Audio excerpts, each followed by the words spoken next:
Next article is life history variations.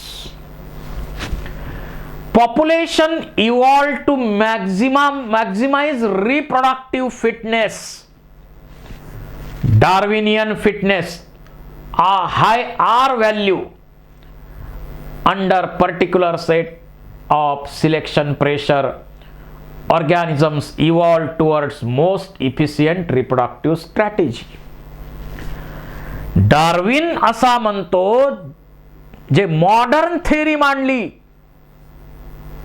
इव्होल्यूशनची, त्यामध्ये असं Darwin काय म्हणतो, nature is selective force which select the individuals better adapted in changing climatic condition. पण neo डार्विनिझम मध्ये concept काय सांगितला गेलाय, ज्याची रिप्रोडक्टिव्ह कॅपॅसिटी जास्त, रिप्रोडक्टिव्ह पोटेन्शियल जास्त, ज्याचं जास्त आहे त्याचे सर्वायवलचे चान्सेस जास्त. हेच आपल्याला यातून सांगायचंय. ज्याचं रिप्रोडक्टिव्ह पोटेन्शियल सर्वात जास्त, त्याचे सर्वायवलचे चान्सेस पण सर्वात जास्त. सम ऑर्गॅनिझम ब्रीड ओनली वन्स. काही ऑर्गॅनिझम असे आहेत आयुष्यात एकदाच ब्रीडिंग करतात, जसं पॅसिफिक सॅल्मॉन फिश आयुष्यात एकदाच ब्रीडिंग करतो. प्लॅन्ट मध्ये म्हटलं तर बांबूचं झाड एकदाच फ्लावर येतात. While other breed many times, जसं बर्ड्स आहेत, मॅमल्स आहेत, त्यांच्यामध्ये सतत ब्रीडिंग होत राहतं, अनेक वेळा ब्रीडिंग होतं. मग ज्यांच्यामध्ये जास्त वेळा ब्रीडिंग होतं त्यांचे सर्वायवल चान्सेस जास्त, ज्यांच्यामध्ये ब्रीडिंग रेट कमी आहे त्यांचे सर्वायवलचे चान्सेस पण कमी.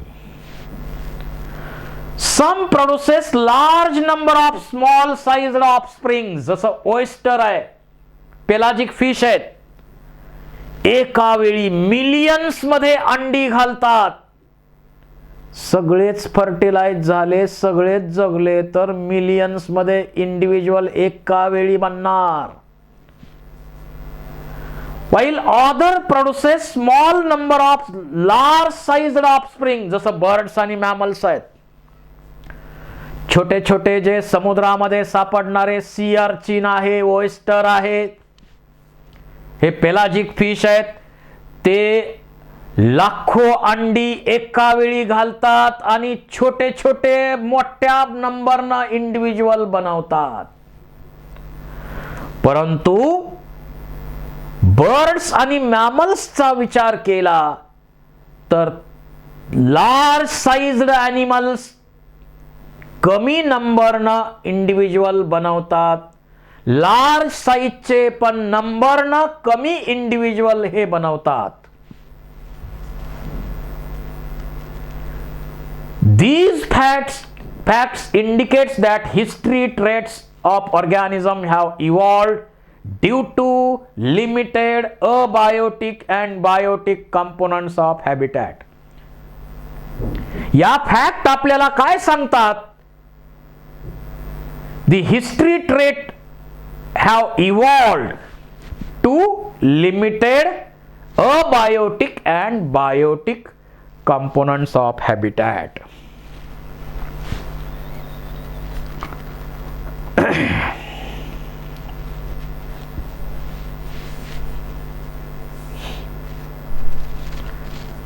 Population evolved to maximize their reproductive fitness, also called Darwinian fitness. High value, high R value आहे ती. जे आपण सांगितलंय तेच इथं आहे. सॅल्मॉन फिश आयुष्यात एकदाच ब्रीडिंग करणार, बांबू एकदाच ब्रीडिंग होत आहे. जे स्मॉल साइज्ड ॲनिमल्स आहेत ते मोठ्या प्रमाणावरती लार्ज नंबर ऑफ इंडिव्हिज्युअल बनवतात, पण छोटे छोटे बनवतात. आणि जे मोठे ॲनिमल आहेत बर्ड्स मॅमल सारखे, हे मोठ्या आकाराचे पण कमी नंबरचे इंडिव्हिज्युअल, कमी नंबर त्यांचा बनतो.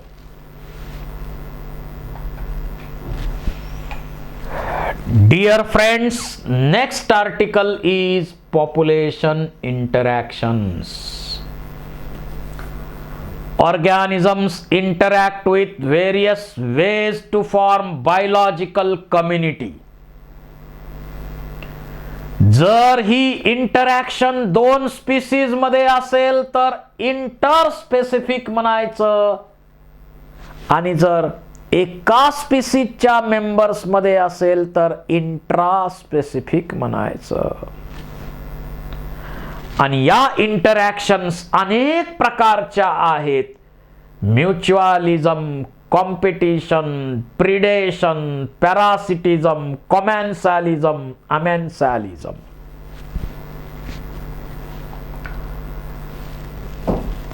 आता याचा एक चार्ट इथं आहे आणि इंटरॅक्शन कशा प्रकारच्या आहेत ते आपण यामध्ये पाहणार आहोत. पहिली इंटरॅक्शन आहे म्युच्युअलिझम. दोन ऑर्गॅनिझम कॉन्टॅक्ट मध्ये राहतात आणि दोघांना एकमेकाचा फायदाच होतो. जर दोघांनाही एकमेकाचा फायदा होत असेल, ए स्पीसीजला बी चा फायदाच आहे, बी ला पण ए चा फायदाच आहे, दोघांना बेनिफिट असेल तर त्याला आपण म्हणतो म्युच्युअलिझम, सिम्बायोसिस.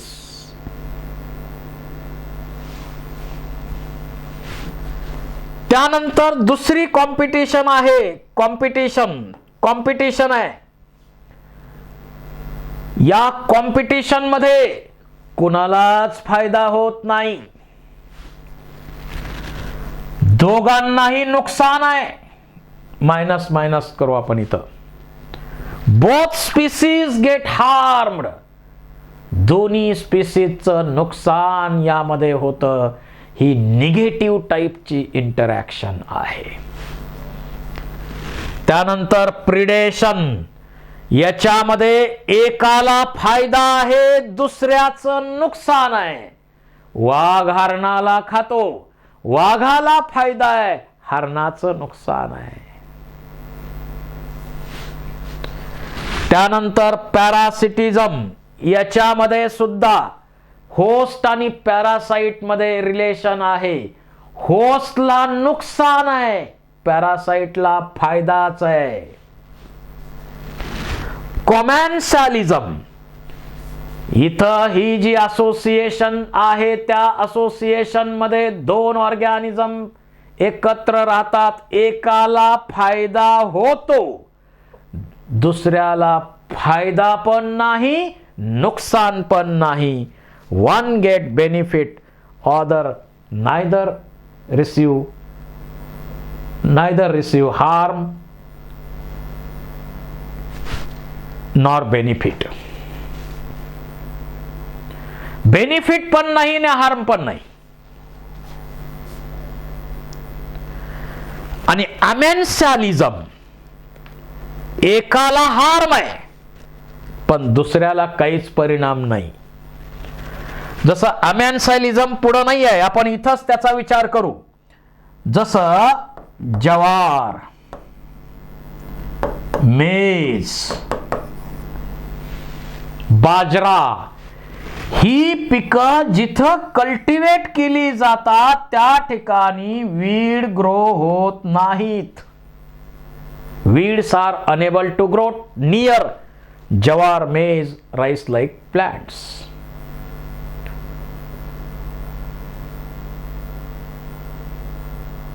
नाही ग्रो होत तिथं. त्याचबरोबर अमेन्सॅलिझमचं आणखी एक एक्झाम्पल आपण पेनिसिलियमची ग्रोथ जर कल्चर मध्ये केली तर पेनिसिलियम हा ऑर्गॅनिझम त्याच्या आसपास दुसऱ्या कुणाची ग्रोथ होऊ देत नाही. त्याच्या आसपास कुणाची ग्रोथ होत नाही त्या कल्चर मध्ये. एकाला काय न्यूट्रल आहे, एकाचं नुकसान आहे, दुसऱ्याला फायदाही नाही आणि नुकसानही नाही. असे अमेन्सॅलिझम ही पण एक इंटरॅक्शन आहे. In predation parasitism, commensalism, interacting species live close to each other. Close राहतात त्या स्पीसीज. सुरुवातीला पाहूया प्रिडेशन. सोपं आहे.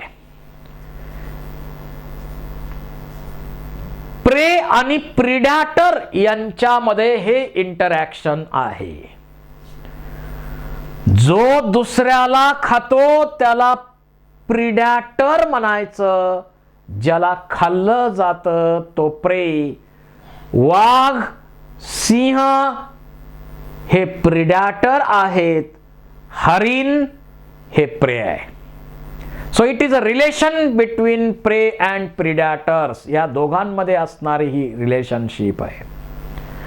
एकाला फायदा दुसऱ्याचं नुकसान आहे. In broad ecological context all carnivores, सगळे कार्निवोर्स, हर्बिवोर्स आर प्रिडॅटर्स. तसे तर प्रत्येक जण दुसऱ्याला खाऊन जगतोच. मला सांगा, काही प्लांटला खाऊन जगतात ते हर्बिवोर्स आहेत, पण ते सजीवालाच खाऊन जगतात ना.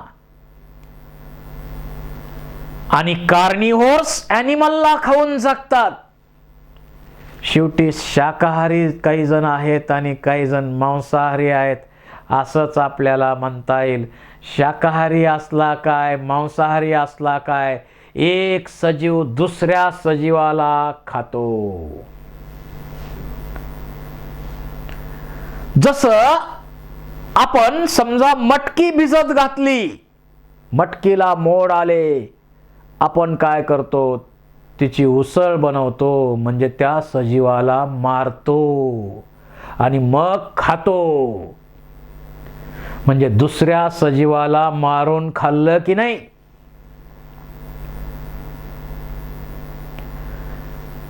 वाघानं हरणाची शिकार केली, त्याला मारून खाल्लं. प्रे प्रिडॅटर रिलेशनशिपच आहे. About 25% insect are phytophagous. 25% insect जे आहेत ते इन्सेक्ट प्लांटचा सॅप किंवा ज्यूस त्याच्यावर जगत असतात. If predator over exploits its prey, then prey might become extinct. आता इथं बॅलन्स ठेवणं गरजेचं आहे.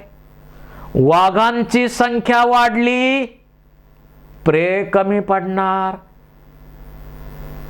प्रेची, हरणांची संख्या वाढली, प्रिडॅटर कमी पडले, तरी ते डेंजरस आहे. म्हणजे वाघांची संख्या पण मर्यादित पाहिजे आणि हरणांची संख्या यांची कुठंतरी गोळाबेरीज झाली पाहिजे, बॅलन्स झाला पाहिजे. कुणाचीही संख्या वाढली तरी धोकाच आहे तिथं. जर वाघांची संख्या हरणांपेक्षा वाढली तर हरण नष्ट होतील. It result extinction of predator. Therefore, predator in nature are prudent. फार महत्वाचे आहे ते.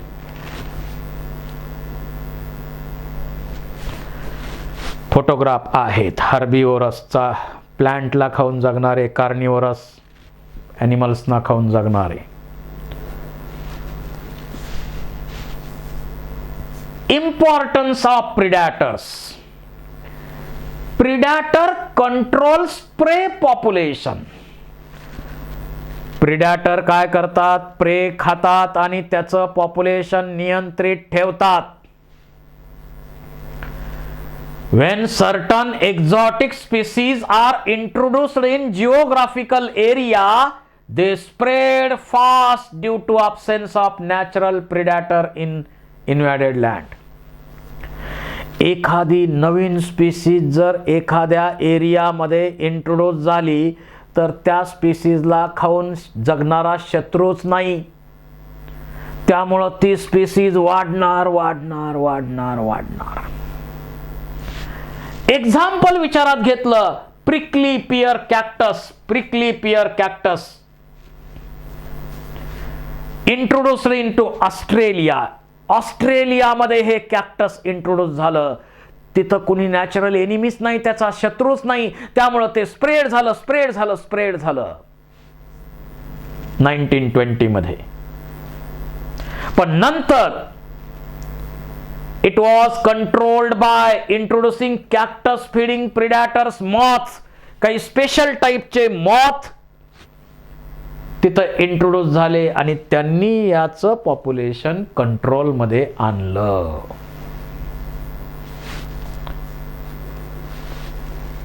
Second importance, predators are used in biological control methods. कसं आहे, बायोलॉजिकल कंट्रोल करण्यासाठी या प्रिडॅटरचा वापर केला जातो. जसं ॲग्रिकल्चर मध्ये आपण पाहिलं तर ॲग्रिकल्चर मध्ये समजा उंदरं वाढली, मांजरं पाळा, म्हणजे नॅचरल एनिमी तिथं ग्रो करा, असा त्याचा अर्थ आहे. Predator maintain species diversity in a community by reducing competition among the prey. Species diversity maintain करण्यासाठी मदत होते. फॉर एक्झाम्पल पहा, अ स्टारफिश, प्रिडॅटर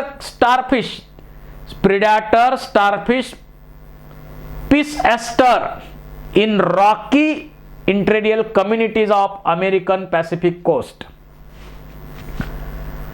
बघा, स्टारफिश पीस एस्टर हा जो स्टारफिश आहे तो अमेरिकन पॅसिफिक कोस्ट मध्ये, आणि याच्यावर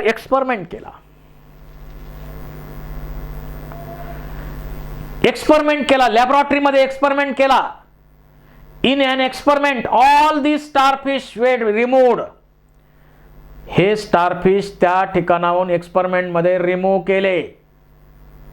ज्या एरियात ते स्टारफिश होते त्या एरियातून ते रिमूव्ह केले. रिमूव्ह केल्यानंतर असं आढळून आलं, it was caused by extinction of 10 invertebrate species within year.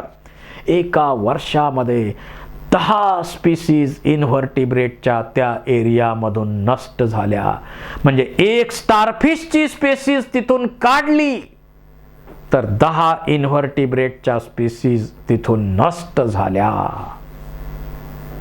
Due to interspecific competition मुळे हेच घडलं.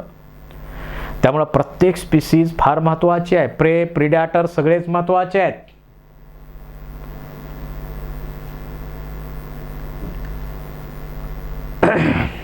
हेच आपण आता सांगितलंय. Starfish, Pisaster starfish. त्यानंतर camouflage cryptic colourisation. Some insect and frogs are poisonous. बघा, इथं कामोफ्लोक फ्रॉग आपल्याला लक्षात येतंय का? पानं पाला पाचोळा गळून पडलेला आहे, तसाच जर शरीराचा आकार कलर केला असेल तसाच, जसा बघा इथं लीफ इन्सेक्ट, जसं लीफ आहे तसाच इन्सेक्टचं सगळं बॉडी, त्याच कलरची बॉडी, तसाच आकार जर असेल आणि तसाच कलर असेल तर आपल्या शत्रूला लवकर सापडू नये यासाठी त्यांनी केलेला हा प्रयत्न आहे. कामोफ्लूग, क्रिप्टिक कलरायझेशन. काही इन्सेक्ट मध्ये, फ्रॉग मध्ये अशा प्रकारे आपण पहा, झाडावर आता एखाद्या फॉरेस्ट मध्ये आपण गेलो तर तिथं जे फ्रॉग मिळतात ते हिरव्या रंगाचे मिळतात की नाही? कारण शत्रूला जास्त लवकर सापडू नये म्हणून. काही साप आपल्याला दिसतात ते हिरव्या रंगाचे पण असतात की नाही? The monarch butterfly highly distasteful to its predator bird. Due to special chemical in its body. It is acquired during caterpillar stage by feeding on poisonous weeds. हे मोनार्च बटरफ्लाय जे आहेत, हे बटरफ्लाय काय करतात, हे ज्यावेळी लार्वल कंडिशन मध्ये असतात, कॅटरपिलर कंडिशन मध्ये असतात, पॉइझनस वीड कडून सॅप एक्स्ट्रॅक्ट करतात आणि स्वतःच्या बॉडीचं काय करतात, काय होतं, डिस्टेस्टफुल. जर चवच लागली नाही प्रिडॅटरला तर तो खाणार का? चविष्ट लागलं पाहिजे ना. तर डिस्टेस्टफुल केले स्वतःची बॉडी त्यांनी या मोनार्च बटरफ्लायनी. म्हणजे प्रत्येक जण हे करत असतो काही ना काही. Defences of prey species lessens impact of predation. बघा, thorns most common morphological means defence for acacia, cactus.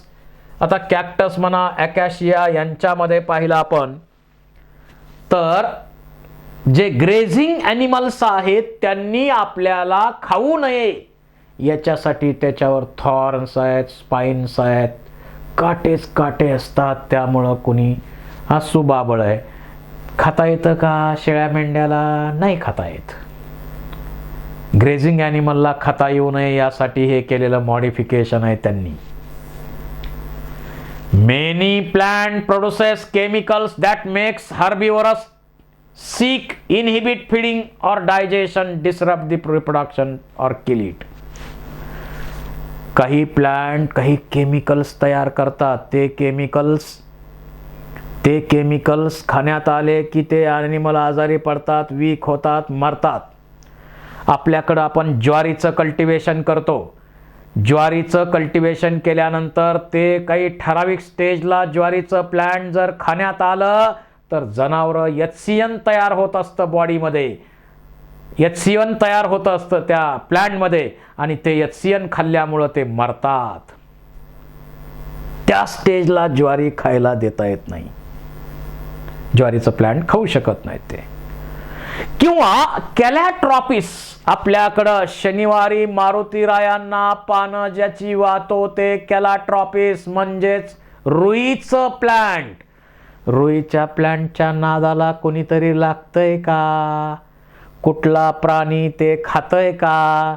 त्याच्याजवळ जातंय का? नाही. कारण काय?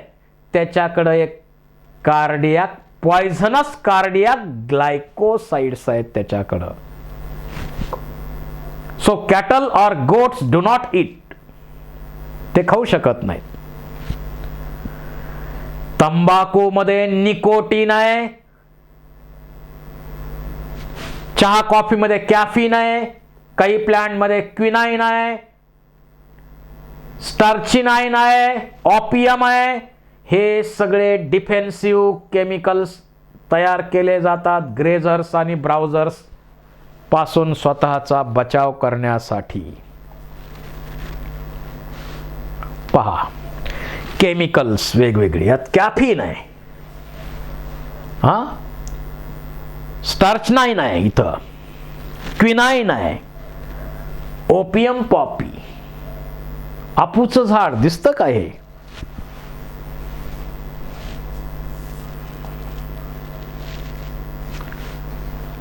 त्यानंतरची इंटरॅक्शन आहे कॉम्पिटिशन. शब्द नोन आहे आपल्याला.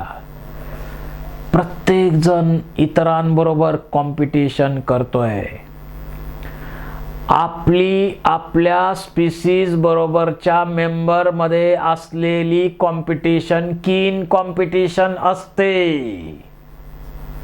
तिला इंट्रा स्पेसिफिक कॉम्पिटिशन आपण म्हणतो. तशीच आपण दुसऱ्या स्पीसीजच्या मेंबर्स बरोबर पण कॉम्पिटिशन करतो, इंटर स्पेसिफिक. तसंच आपण एन्व्हायरमेंट बरोबर सुद्धा कॉम्पिटिशन करतो, एन्व्हायरमेंटल. म्हणजे कॉम्पिटिशन सगळीकडे आहे. 3,00,000 नीटला स्टुडंट आपल्या स्टेटमधून अपियर होतात. 3,000च्या आसपास जागा. किती कीन कॉम्पिटिशन आहे. जवळजवळ 1,200 चॅप्टरचा स्टडी करून 3 तासात निगेटिव्ह सिस्टीम असलेल्या त्या परीक्षेसाठी 2 वर्षांनी अपियर व्हायचं आणि आपलं भवितव्य ठरवायचं. किती जबरदस्त कॉम्पिटिशन आहे.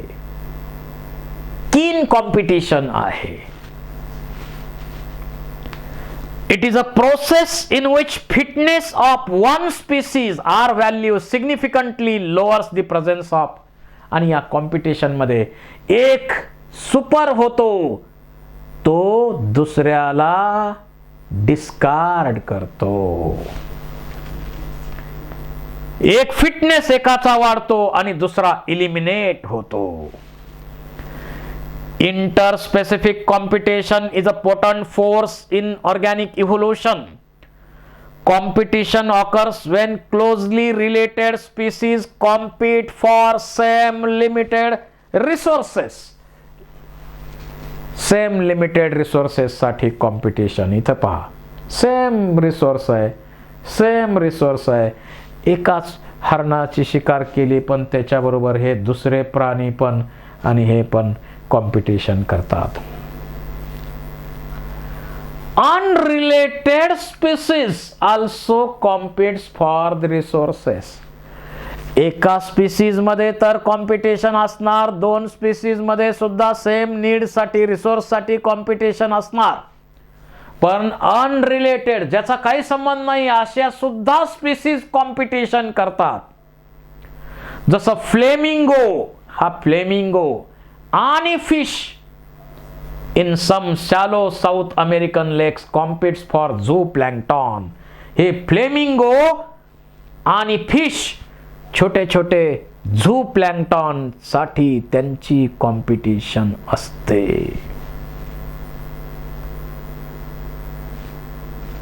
Competition occurs in abundant resources also. जिथं रिसोर्सेस अबंडंट आहे तिथंही कॉम्पिटिशन असतेच. That is interference competition. The feeding efficiency of one species is reduced due to presence of